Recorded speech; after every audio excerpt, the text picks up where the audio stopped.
Hi, everybody. Well, we are not going to look at short ideas or anything like that. That's going to be a very different kind of video.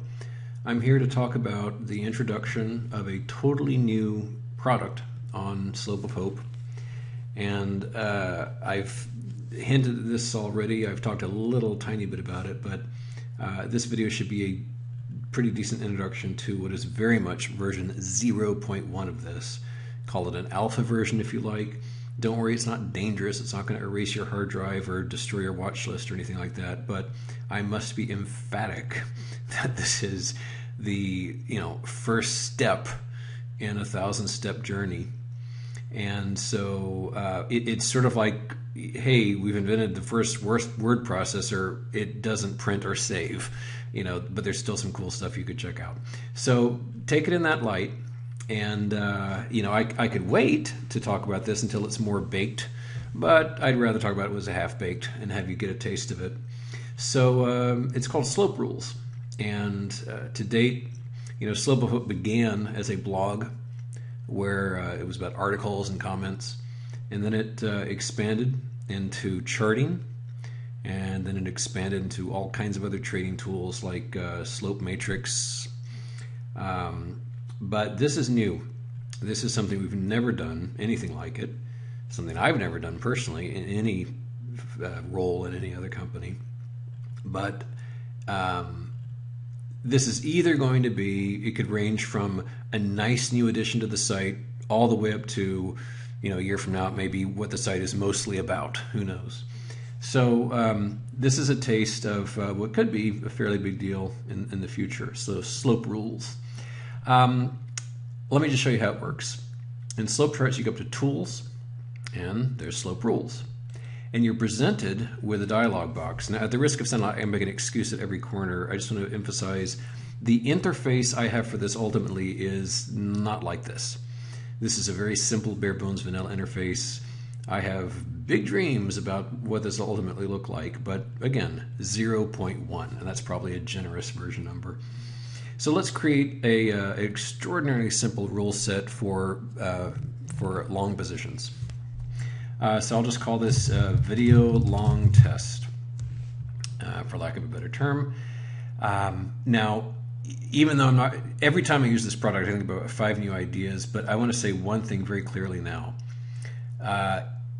You can't edit or delete these rule sets, which is sort of laughable. In a day or 2 or 3, you will be able to, as it is now. Once you made it, that's it. You can't even delete the damn thing. So just know that for the moment. So video long test. So take this action. You can either buy long or sell short. So I'll say buy long when all these conditions are true. Now we go down here, and there are a variety of choices, and I'll show you new value in a moment. But let's set up a situation where the rule is when the 50-day exponential moving average crosses above the 300-day, buy it, and when the opposite happens, sell it. Now, I don't yet have a 50-day exponential moving average. I've got some simple ones, but not the exponential. So I'm going to create a new value, and I'm presented with this, and I go up. Now, later on, there's going to be a whole bunch of different things that you can choose from. Right now we just have one little offering, moving average, and I want an exponential, and I think I said I wanted a 50, and I can slide this back and forth. It goes from 2 to 400, but I'm going to get to 50. And the slider, sometimes you can't quite get what you're after, but you can just use your arrow keys to fine-tune that a bit. So as you can see here, we got a 50-day moving average, and what's kind of spiffy is that as you're monkeying around with it, you can see what it really looks like on the chart. And I'll go ahead and save that. And so we've got, now we've got EMA 50. When EMA 50 crosses above EMA 300, then we'll buy, and we'll just leave it at that. We could add other conditions, but I'm not going to. It could be quite complex. And close the trade when all these conditions are true. So we'll add just the opposite. So when the 50-day exponential moving average crosses below the 300-day, and that's it. That's really the simplest rule set you can possibly conjure up. And so we will save video long test. All right, so now the rule exists. Now at the moment, you can use this rule against any one thing. Later on, you'll be able to like apply it to like an entire watch list, etc. But you know, we have months of development to do for all kinds of different features. So right now, I will just my victim will be the same as what's on the screen here. We'll just use Amazon. So I'll just right-click on Amazon, and I've got some new choices here that you haven't seen before. Apply, create, and clear. Now, create's what we just used. Clear just gets rid of the results. I'll show you that in a second. But we're going to apply. I've got a variety of slope rules. Now, the one you and I just made was a video-long test. So I'll go ahead and apply that, and it just takes a moment. As you can see, our simple little rule set there yielded 9 trades. 6 winning, 3 losing, so 2/3 of them are winners. Overall average change with everything is quite good, 360%. The average winning trade was 544. The average losing trade was very tiny.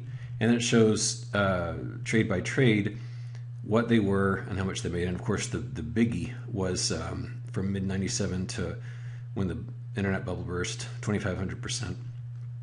And so in slope charts, the various entry and exit points are shown. It's long, so it's green with these green tints, and you can see the moving averages. You know, we cross over and we get an entry, and it's above, above, above. We cross under, it's an exit, above, entry, and so forth. Incidentally, you can, if for some reason you want to retain one of these, like if for some reason you really want that one to stick around, you can say keep this. And even when you go over and say clear slope rules, that'll stick around. I don't really want it, so I'm going to get rid of it now. Now, slope being slope, of course, you can obviously do shorts as well. And we'll just call this crazy shorts for no particular reason. And so we will sell short when, let's say, when the 30 crosses below the 300, and we'll close it when the 50 crosses above the 100. I'm just making this up. I don't know what kind of results it'll yield, but we shall soon find out. And we'll throw it on Amazon just to see. So crazy shorts, and well, way too many. Okay, so obviously my parameters are way too loosey-goosey for something meaningful. Let's just try one more. Just make it a little more stringent. But at least you got to see I can do lots of trades. Crazy shorts do. We will sell short when the 100 crosses below the 300, and we'll make that a EMA is fine. Actually, no, I'll show you a new value again. We'll make it simple.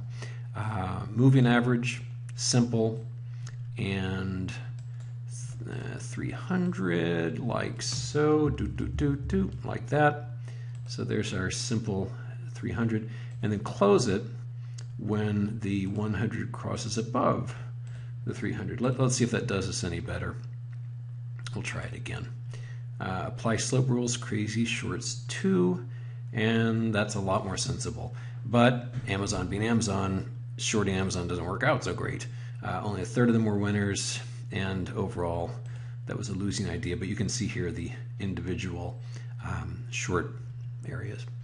That is pretty much it for now, and you can clear them obviously to get rid of all that junk on your screen. But that's the basic concept. Lots more to come.